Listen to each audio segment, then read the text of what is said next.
अब देखिए यहाँ पे दो वर्ड है, एक है प्लेट, दूसरा है टेक्टोनिक। तो इसको समझने की कोशिश करेंगे। सबसे पहले हम जब हम जो internal structure of the earth पढ़े थे तो उसमें क्या देखे थे, तीन पार्ट देखे थे। This is a crust, mental, crust, mental and knife है, नीफ है। ठीक। तो जो प्लेट होता है, ये ये हो गया आपका, यहाँ से ये पार्ट हो गया आपका कौन सा, ओशियन का, ओशियन का। तो प्लेट के, तो प्लेट जो होगा वो क्रस्ट पे ही होगा। ये हो गया ocean, ocean, ocean water, water, water molecules. और ये कॉन्टिनेंट हो गया आपका, ये माउंटेन हो, इसको क्या बोलते हैं, ओशियनिक क्रस्ट। ओशियनिक, इस ओशियनिक क्रस्ट में क्या होता है मेनली, मतलब ये प्लेट जो बना हुआ है इसमें मैग्नीशियम की प्रधानता होती है। क्योंकि जब हम पढ़े थे सियाल, सीमा एंड नीफे, तो उसमें ये देखे थे, तो सीमा होता है उसमें सिलिकॉन एंड मैग्नीशियम दोनों होता है। तो ओशियनिक क्रस्ट के अंदर सीमा का मतलब, तो प्लेट के अंदर क्रस्ट का पार्ट आता ही आता है और मेंटल का भी पार्ट आता है। मेंटल कौन सा, upper part of the mantle is also belongs to the crust. मतलब ये इस क्रस्ट के पार्ट में आते हैं। ठीक। अब जैसे आपको क्वेश्चन पूछ सकता है ना, जो मतलब ये जो क्रस्ट है, कॉन्टिनेंट है, ये केवल क्रस्ट का ही बना हुआ है, मेंटल का पार्ट इसमें नहीं है। या ये पूछ सकता है ये केवल क्रस्ट का ये बना हुआ है, इसमें मेंटल का पार्ट नहीं है। So this is not a true, इसमें मेंटल का भी पार्ट होता है। ठीक। तो इसी में हम पढ़े थे जोन, ये crust, this is mental and knife है, तो मेंटल में ही पढ़े थे। ये हो गया अपर मेंटल, अपर मेंटल, और ये lower mantle, lower mantle, L M and L P. तो इसी में पढ़े थे, ये एक जोन होता है। ठीक। इसको बोला जाता है स्टेनोस्फेयर, स्फेयर। ठीक। अब ये जो प्लेट है, प्लेट में कौन सा, ये पार्ट क्रस्ट का और ये मेंटल पर मेंटल, ये दोनों का मिला के ये प्लेट का निर्माण होता है, इसका प्लेट का जेनेसिस होता है। ठीक। अब देखते हैं इस प्लेट के अंदर तो ये कॉन्टिनेंटल और ये हो गया ओशियनिक क्रस्ट। ठीक।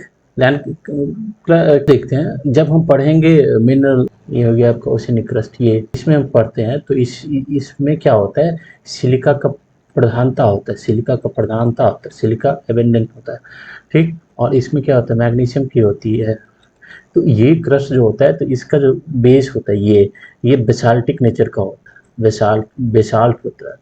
और ये जो होता है इसको ग्रेनाइट बोला जाता है। इसमें जो ग्रेनाइट होता है, क्योंकि सिलिका का मात्रा से डिसाइड होता है उसकी क्या विस्कोसिटी डिसाइड होती है, डेंसिटी डिसाइड होती है उस मटेरियल की।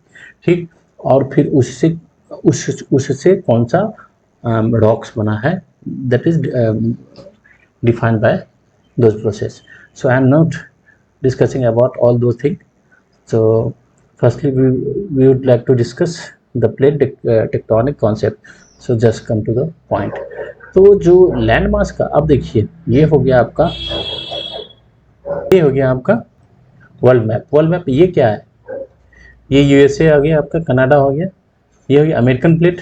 अब इस प्लेट में भी, प्लेट में क्या है जो मतलब वो इंटरनेशनली बैठ कर ये डिसाइड किया गया भाई कितने प्लेट हैं, फिर जाके हुआ। जैसे कि लोकल प्लेट भी होते हैं, ये आपका क्या हो गया, ये आपका हो गया अटलांटिक ओशियन, अटलांटिक ओशियन।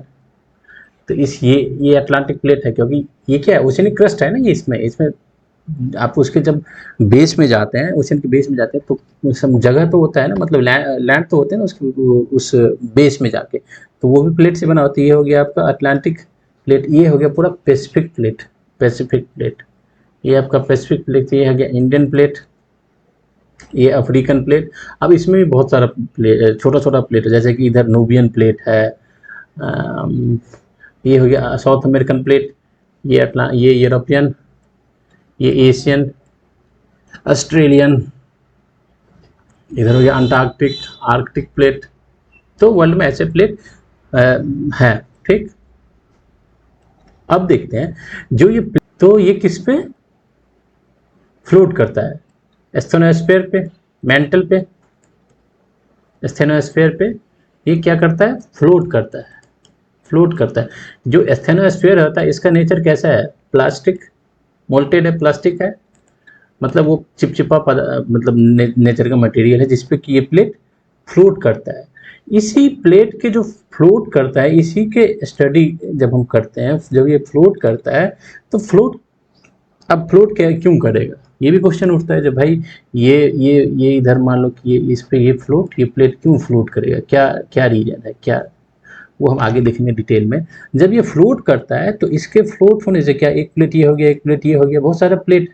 अब इस प्लेट के में कभी कभार क्या होता है, इसमें कोलिजन होता है, या तो जब ये सामने से गया तो कोलिजन हो गया, ठीक। अब जैसे कि मान लो ये प्लेट है, ये प्लेट है, इधर चला गया, दूसरे हट गया। तो इसी को जब हम स्टडी करते हैं, जब मोशन ऑफ द प्लेट,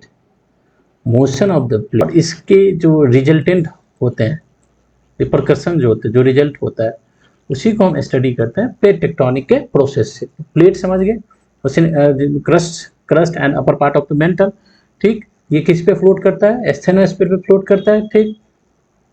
इसी की मोशन को हम स्टडी करते हैं प्लेट टेक्टोनिक में। नेचर ऑफ द उसमें प्लेट का नेचर चेक करते हैं, किस नेचर का प्लेट है, कैसा है, स्मॉल है, बिग है, क्या है, क्यों ये मतलब फ्लोट करता है, ये सब हम चेक करते हैं, ठीक।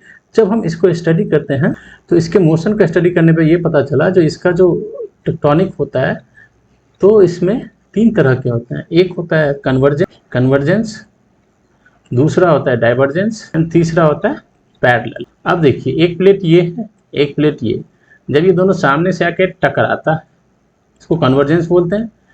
जब एक प्लेट दूसरे प्लेट से दूर जाता है, डाइवर्जेंस। एंड जब एक प्लेट और दूसरा प्लेट पैरेलल मूव करता है, इसे पैरेलल। अब देखते हैं जो प्लेट क्या, अब जैसे प्लेट है अर्थ का, ये मान लिया प्लेट, और अर्थ वेस्ट टू ईस्ट मूव करता है, ठीक, वेस्ट टू ईस्ट मूव करता है। तो इसके मूवमेंट की वजह से, तो इस अपने एक्सिस पे, ठीक, ये इसका एक्सिस हो गया अर्थ का। अर्थ तो 2 होता है ना, एक तो मूव करता है, ये रोटेशन होता है, एक रिवोल्यूशन होता है। रोटेशन अपने एक्सिस पे करता है, रिवॉल्व पे करता है, सन के चारों तरफ करता है। रोटेशन से क्या होता है, दिन रात होता है, ठीक। तो इसकी स्पीड होगी, तो इसके इस स्पीड के वजह से क्या होता है कि कभी कभार इस प्लेट के इंटरनली भी इसका मोशन होता है। एक प्लेट का दूसरे प्लेट के रिस्पेक्ट में, जैसे मान लो एक प्लेट के दूसरे प्लेट के रिस्पेक्ट में मोशन होता है, ठीक। जाके मान लो ये दोनों के बीच में डिस्टेंस है। अब देखिए कभी कभार क्या होता है कि इस अर्थ के जो अपने एक्सिस पे ये जो रोटेट करता है, तो क्योंकि यार ये तो बहुत तेज, अर्थ की स्पीड क्या है अपने एक्सिस पे, बहुत तेज से बहुत फास्टली ये मूव करता है, मतलब रोटेट करता है। तो इसके जो मटेरियल्स हैं इसमें, मान लो कि ये जैसे कि मान लो यहाँ पे फ्रैक्चर हो गए या नहीं, या इस प्लेट के अंदर वो छोटा छोटा प्लेट है, ठीक, एक प्लेट के अंदर मान लो छोटा छोटा प्लेट है। अब इस छोटे छोटे प्लेट में मटेरियल का जो डेंसिटी है, किस मटेरियल से बना हुआ, उसके डेंसिटी से पता चलेगा कि इसका डेंसिटी कैसा है, ये मजबूत प्लेट है कि स्ट्रॉन्ग है कि हल्का प्लेट है। उसकी वजह से क्या होगा, इसका इंट्रा मूवमेंट भी हो जाता है। एक प्लेट के दूसरे प्लेट के रिस्पेक्ट में होता ही है, ये बड़ा प्लेट इस प्लेट के रिस्पेक्ट में होता ही है, इस प्लेट के अंदर भी होता है, ठीक। ये छोटा प्लेट रहता है। एक तो इसके वजह से हो गया, इस रोटेशन के वजह से, ठीक। दूसरा है एक ग्रेविटी का भी इफेक्ट पड़ता है। अब देखिए जैसे हम यहाँ से ऊपर जाते हैं, इक्वेटर से ऊपर जाते हैं, तो ग्रेविटी का क्या वैल्यू बढ़ता जाता है, ग्रेविटी का वैल्यू बढ़ता जाता है। अब देखेंगे उसके तरफ ये सारे मटेरियल को खींचता है, ग्रेविटी में तो यही होता है, अपने तरफ खींचता है, ठीक। अब यहाँ से यदि ऊपर की तरफ जाएंगे, यदि ग्रेविटी में थोड़ा सा डिफर होगा, मतलब यहाँ बहुत ज़्यादा फोर्स से खींच रहा है सेंटर की तरफ, यहाँ थोड़ा कम खींचेगा, तो यहाँ के मटेरियल, यहाँ पे जो प्लेट रहेगा, तो इसके मोशन में तो चेंजेस तो आएंगे ना। It is not a pure physics, but it is also related to the physics. तो इसके मोशन में तो चेंजेस आएंगे ना। देखो मीन ये है कि ना, इसे कॉन्सेप्ट क्लियरिटी होता है। आप जैसे प्लेट मूवमेंट है ना, प्लेट टेक्टोनिक है, तो इसका कॉन्सेप्ट क्लियरिटी हो जाता है इससे। तो इसके होता है, तो मतलब ग्रेविटी का भी इफेक्ट पड़ता है प्लेट टेक्टोनिक में, प्लेट के मोशन में। अर्थ का जो ये पार्ट है, तो अब देखेंगे इसमें होता क्या है। एक कन्वेक्शन करंट कैसे स्टार्ट होगा। अब ये देखिए, ये हो गया आपका हो गया मेंटल हो गया या मैग्मा चैम्बर है। यहाँ पे यदि कोई रेडियो एक्टिव मटेरियल है, क्योंकि प्लेट मूवमेंट में इसको देखा गया है कि रेडियो एक्टिव मटेरियल का बहुत बड़ा रोल है। कोई रेडियो एक्टिव मटेरियल है तो इसका जो डिसइंटीग्रेशन होगा, डिफॉर्मेशन होगा, यदि ये टूटता है तो यहाँ के रीजन में क्या होगा, टेम्परेचर बढ़ जाएगा। टेम्परेचर जैसे ही बढ़ जाएगा तो ये जो मैग्मा है ना, टेम्परेचर बढ़ जाएगा तो ये मैग्मा, और ये तो पहले से ही मोल्टेन स्टेज में है, ठीक, ये और क्या हो जाएगा, पिघल टेम्परेचर की वजह से, और ये पतला होगा, ठीक, तो इसमें वेपोराइजेशन होगा, ठीक भाई इसमें। तो ये एक मैग्मा यहाँ से ये ऊपर की तरफ चलेगा, किस वजह से, टेम्परेचर बढ़ने से। टेम्परेचर क्यों बढ़ा, रेडियो एक्टिव मटेरियल है वहाँ पे, तो ये यहाँ से मूव करेगा, दिस इज, और फिर ये यहाँ जाके इससे टकराएगा, इस यहाँ से ये टकराएगा, टकराने के बाद क्या होगा, ये ऐसे करके यहाँ से ये डाइवर्ज हो जाएगा, फिर आ जाएगा ऐसे अपने जोन में आ जाएगा। तो ये एक प्रोसेस कंटिन्यू चलता रहेगा, ठीक।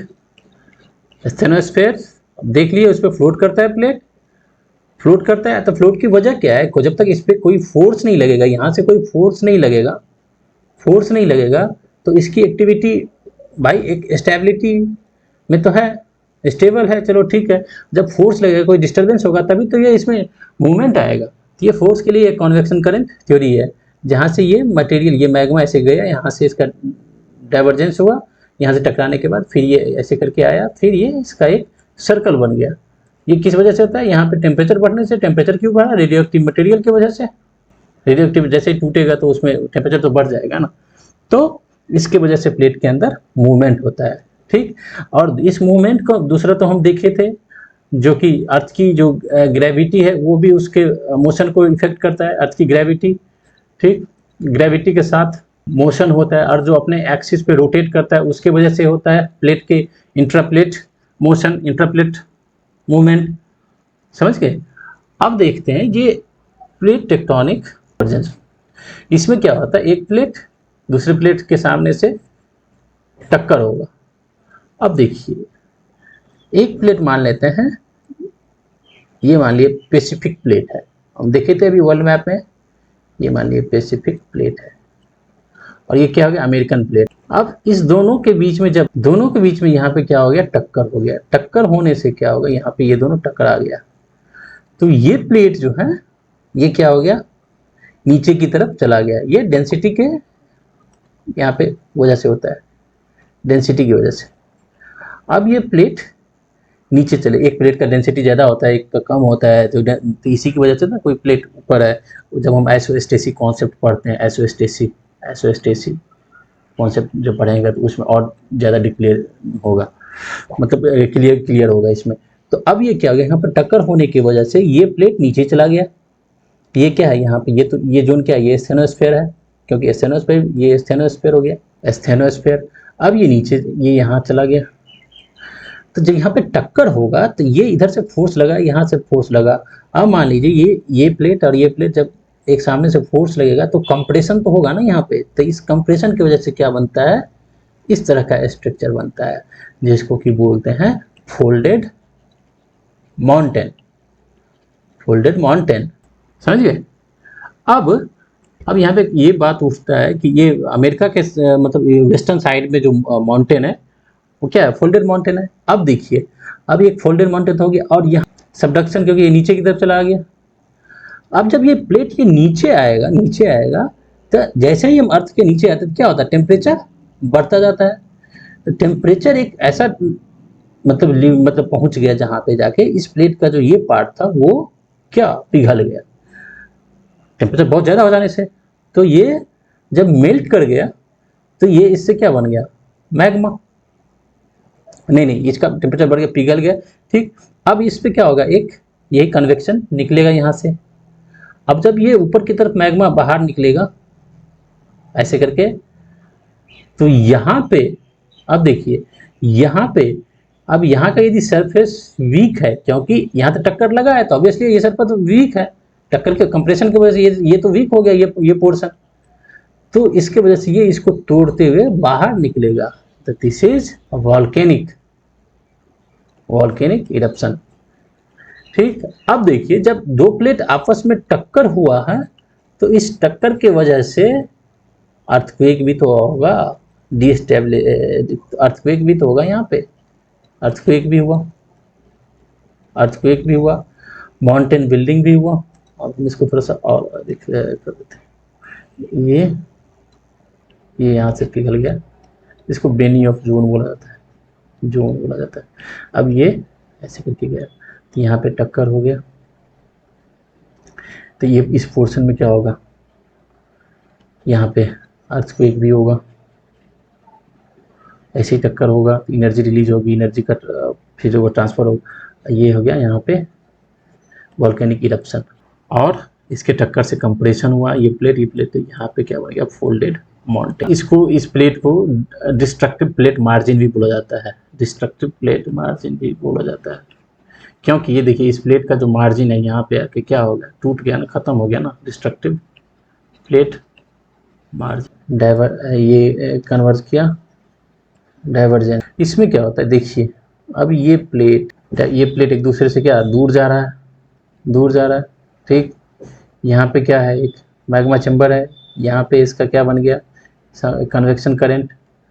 अब ये यहाँ से, अब देखिए ये प्लेट ऐसा है तो दूसरा प्लेट भी तो इस पे है, तो इस प्लेट का भी प्रेशर इस पे बन रहा है, ठीक। और ये प्लेट नीचे की तरफ जा रहा है, ऐसे मुड़ा हुआ है, तो इस प्लेट का भी प्रेशर बन रहा है इस पे, तो इस दोनों को दूर ले जाने के लिए, तो इसका भी हो रहा है, इसका क्या बोलते हैं, रीज पुल, इस दोनों का भी इफेक्ट पड़ रहा है। अब ये कन्वेक्शन करंट यहाँ से निकला, अब निकलने के बाद इसमें टक्कर हुआ, टक्कर होने से फिर ये आ गया। तो इसका क्या होता है, एक स्टेज बाय स्टेज होगा, क्योंकि ये अब इसमें देखिए पहले ही आया, तो जैसे ही ये आएगा तो एक इस तरह का स्ट्रक्चर बनेगा, पहले ये इस कन्वेक्शन करंट की वजह से ऐसे करके स्ट्रक्चर बनेगा, क्योंकि इसके फोर्स ऐसा लगा है कि ये ऊपर की चला गया। फिर उसके बाद क्या होगा, ये ऐसे करके इसमें थोड़ा सा आ जाएगा दरार, उसके बाद ये ऐसे बन जाएगा, इसको क्या बोलते हैं, वैली। तो डाइवर्जेंस प्लेट में क्या होता है, यहाँ से आया, इसके ऊपर फोर्स लगा, फोर्स लगने से ये एक दूसरे से दूर हुआ, या पहले क्या होगा, फोर्स लगाएगा तो ये थोड़ा सा ऐसे ऊपर उठेगा ना, जैसे ही ऊपर उठेगा तो यहाँ का प्रेशर बहुत ज़्यादा हो गया, यहाँ का प्रेशर बहुत ज़्यादा हो गया, तो ये प्रेशर जैसे ही फिर ये दूसरा स्टेज में क्या हो जाएगा, इस प्रेशर की वजह से इसमें थोड़ा सा टूट जाएगा, जैसे ही टूटेगा तो प्रेशर यहाँ पे, यहाँ का प्रेशर कम हो गया, डिक्रीज कर जाएगा, यहाँ पे प्रेशर डिक्रीज कर जाएगा, क्योंकि इसका प्रेशर कहाँ से था, ये ऊपर वाले पार्ट से, तो ये टूट गया यहाँ से, तो प्रेशर डिक्रीज करेगा, तो ये और फैलता जाएगा, और ये इस तरह का बन जाएगा। समझ गए। अब देखिए यहाँ पे क्या होगा, अब जब जैसे ही ये फोर्स लगाएगा तो ये यहाँ पे डीस्टेबिलिटी आएगी, तो डीस्टेबिलिटी आएगी तो इससे क्या होगा, अर्थक्वेक तो हो सकता है, होगा। दूसरा, ये मैग्मा ऊपर की तरफ आएगा तो वॉल्केनिक इरप्शन होगा, वॉल्केनिक।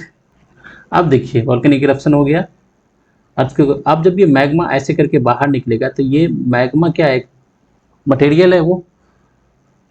अब ये मैग्मा ऐसे करके इस पे आएगा या ऊपर जाएगा, मैग्मा क्या, मैग्मा पतला है, मतलब उसकी विस्कोसिटी उसमें कितना है, गाढ़ा है या पतला है, उसके ऊपर डिपेंड करता है। अब ये मैग्मा इधर आ गया इस साइड, इससे क्या बनता है, ओशनिक रीज, ठीक, ये इधर आ गया।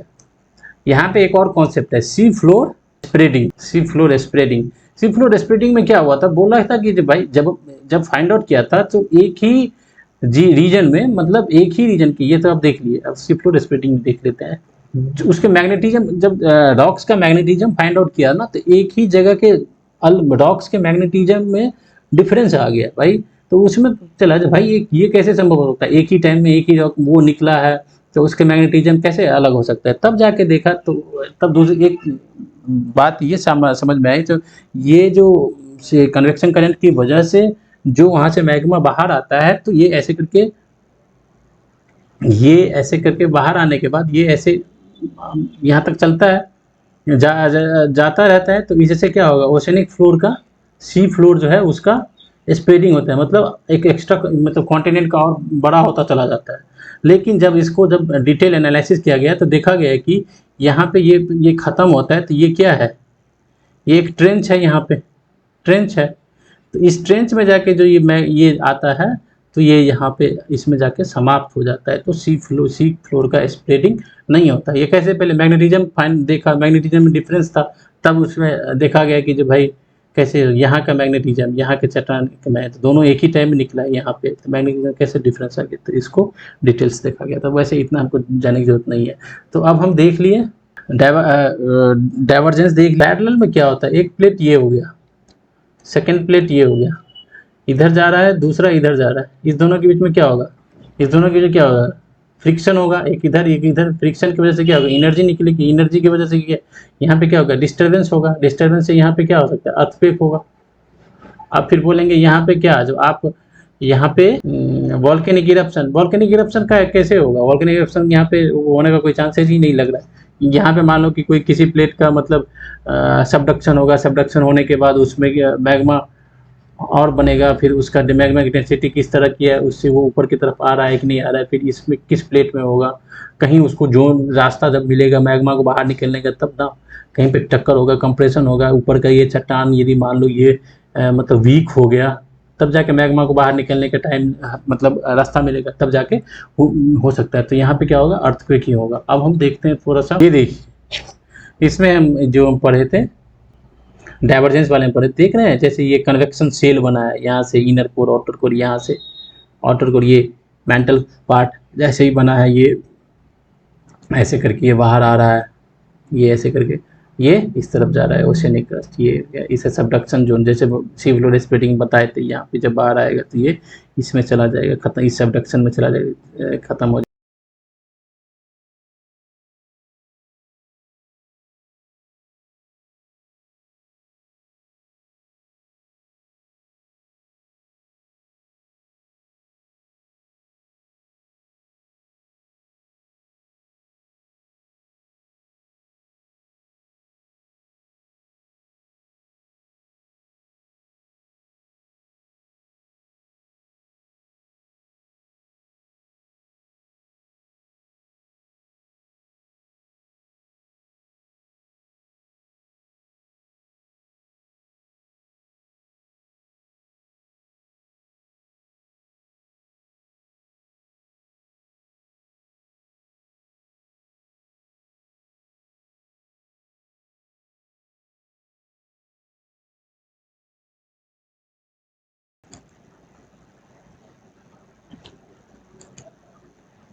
अरे यार तुमसे मैं इमेज बोल रहा हूँ ना, इमेज दिखाओ ना मुझे, क्यों ये सब दिखा रहे हो।